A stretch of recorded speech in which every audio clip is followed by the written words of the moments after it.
Hello friends, defence forces academy में आप सबका स्वागत है। मैं प्रभात कुमार। देखिए, बहुत बार बच्चों ने ये क्वेश्चन किया है कि सर आखिर पढ़ने का क्या तरीका होता है। मतलब सब कहते हैं कि पढ़ो पढ़ो पढ़ो, पढ़ने के अलावा और कोई ऑप्शन नहीं है। अच्छा, अच्छे से नहीं पढ़ोगे तो करियर नहीं बनेगा, जॉब नहीं मिलेगी। लेकिन आखिर तरीका क्या है पढ़ने का?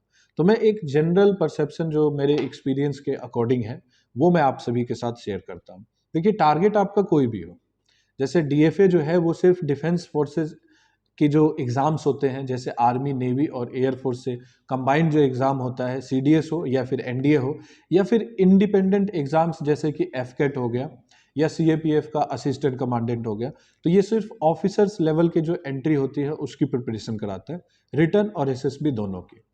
हम लोग जो है बच्चों को यही बताते हैं कि आपका टारगेट कोई भी एग्ज़ाम हो, सबसे पहला जो स्टेप है वो ये है कि आप सिलेबस की मैपिंग करें, सिलेबस को आउटलाइन करें और अपने हिसाब से एक सेट टारगेट यानी कि टाइमलाइन में उसको फिक्स करें कि इस टाइमलाइन में हमें ये चीज़ कवर करनी है।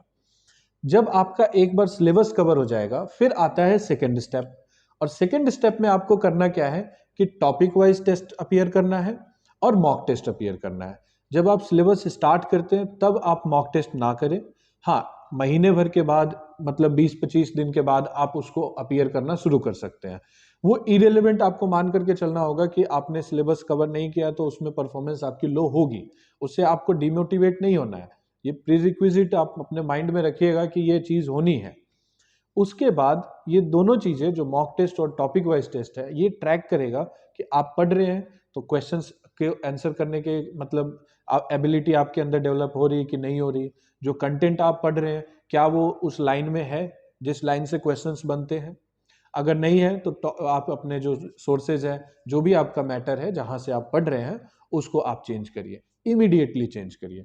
और एग्ज़ाम कोई भी हो, वो यही मानता है कि एक बुक या कोई एक सोर्स है उसको आप फिक्स करिए।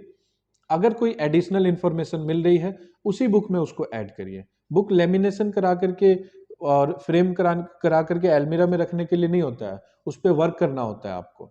तो ये नहीं कि इसमें इस बुक में ये चीज़ नहीं है तो मैंने बुक ही चेंज कर दिया, ये सबसे बड़ी गलती है। तो ये चीज़ नहीं करना। एक ही बुक को, उसी को एनरिच करते जाइए, उसको और रिच बनाते जाइए इंफॉर्मेशन उसमें पुट करते हुए। ठीक है। उसके बाद आता है तीसरा एस्पेक्ट, और तीसरे एस्पेक्ट में आता है कि मॉक टेस्ट तो आप कंटिन्यूसली दे रहे हैं। तो मॉक टेस्ट अगर दे रहे हैं तो परफॉर्मेंस आपकी ट्रैक हो रही है। जब परफॉर्मेंस ट्रैक हो रही है तो अगर आपकी परफॉर्मेंस लो है तो फिर चेक करिए, सिलेबस को दोबारा रिविजिट करिए, रिवीजन करिए और फिर उसके बाद मॉक टेस्ट दीजिए। और फिर जो डाउट आता है, वो चीज़ जो भी आपके मेंटर हैं, जो भी आपके टीचर हैं, उनसे वो कंसल्ट करिए कि सर या मैम, आपने ये टॉपिक पढ़ाया, मैंने ये टॉपिक पढ़ा, बट इसी टॉपिक से ये क्वेश्चन आया हुआ है, इसको हम आंसर नहीं कर पा रहे हैं। तो ऐसा क्या हो गया कि मतलब टॉपिक पढ़ने के बाद भी आंसर नहीं कर पा रहे हैं। तो जब ये लास्ट एस्पेक्ट जब आपका क्लियर होगा, ये डाउट आपका क्लियर होगा पर्सनल, तब जाकर के आपको समझ आएगा कि okay, now I am ready for the exam. तब जाकर के आप एग्जाम के लिए रेडी होंगे। ये 3 स्टेप अगर आप नहीं कर रहे हैं तो ये नहीं होगा एग्जाम आपका। ज्यादातर बच्चों से गलती क्या होती है कि जब वो शेड्यूल बनाते हैं, या पहले तो टारगेट नहीं बनाते, मैपिंग नहीं करते हैं, आउटलाइन नहीं करते हैं कि हमें यहाँ तक ये चीज़ अचीव करनी है। विजिबिलिटी, विजुअल्स क्रिएट करना बहुत ज़रूरी है। अपने दिमाग में डे टू डे बेसिस पे आपको विजुअलाइज करना है कि 3 महीने बाद एग्ज़ाम है, 6 महीने के बाद एग्ज़ाम है, और ये एग्ज़ाम है, इसके बाद इंटरव्यू, और इसके बाद सर्विस में मुझे जाना है। अपने आप को वहाँ पे देखिए, विजुअलाइज करिए कि वहाँ पे मुझे एज एन यूनिफॉर्म मुझे दिख रहा है कि मैं वहाँ हूँ।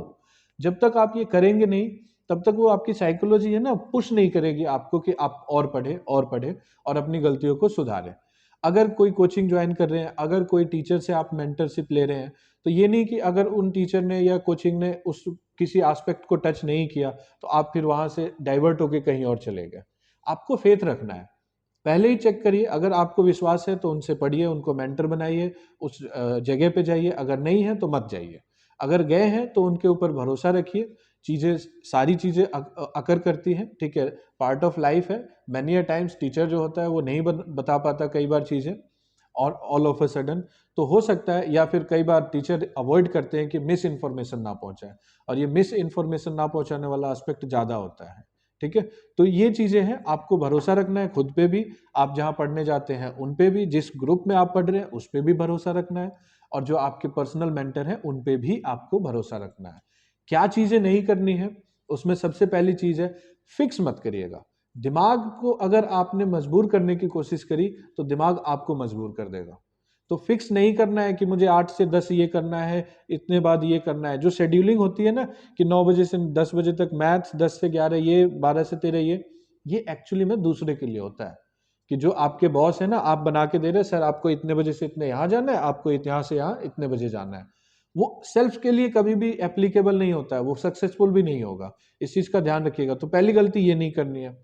दूसरी गलती क्या नहीं करनी है, आपको डेली बेसिस पे टारगेट रखना है कि कोई भी ऐसा दिन नहीं है जिस दिन मैथ्स का कोई कॉन्सेप्ट ना समझा हो, मैथ्स का कोई क्वेश्चन ना सॉल्व किया हो, इंग्लिश का कोई कॉन्सेप्ट ना किया हो, कोई नया वर्ड ना देखा हो।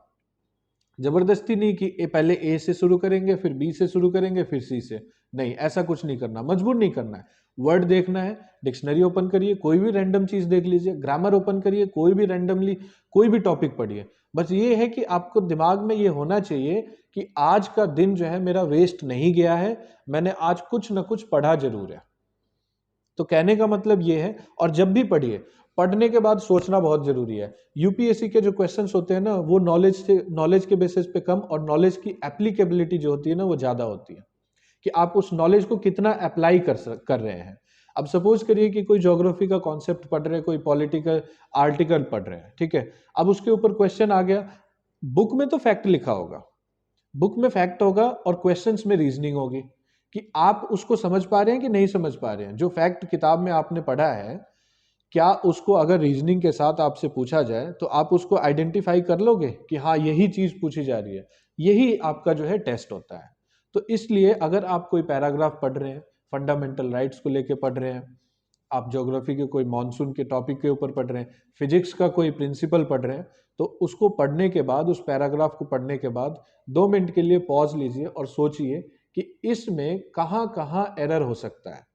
मतलब इस बात को और कितनी तरीके से घुमा के कही जा सकती है, इस बात को कितने तरीके का इंटरप्रिटेशन हो सकता है, कहाँ मिस्टेक होने के चांसेस हैं। जब आप ये सोचेंगे तो वो चीजें एक्चुअली में रिपीट होंगी आपके माइंड में, और वो टॉपिक जो है ना आपके दिमाग में बैठ जाएगा। और ये होता है तरीका, ठीक है। तो किसी भी तरीके से शेड्यूलिंग मत करना है फिक्स करके कि इतने बजे से इतने बजे तक ये पढ़ना है और ये पढ़ना है, ये पढ़ना है। ये सबसे बड़ी गलती होती है। और ये सारी बातें जो है ये मैं अपने पर्सनल एक्सपीरियंस पे बता रहा हूं, और ये मेरा पर्सनल ओपिनियन है, ठीक है। तो ये कुछ तरीके अगर आप फॉलो करते हैं तो आपको, मुझे ऐसी उम्मीद है कि आप जो भी टारगेट आपका है उसमें आपको जरूर अचीवमेंट मिलेगी। और डिफेंस फोर्सेज एकेडमी की तरफ से, मेरी तरफ से, आप जो भी एम आप टारगेट करना चाहते हैं उसको अचीव करने के लिए बहुत बहुत शुभकामनाएं। आप सभी को my best wishes are always with you. Thank you.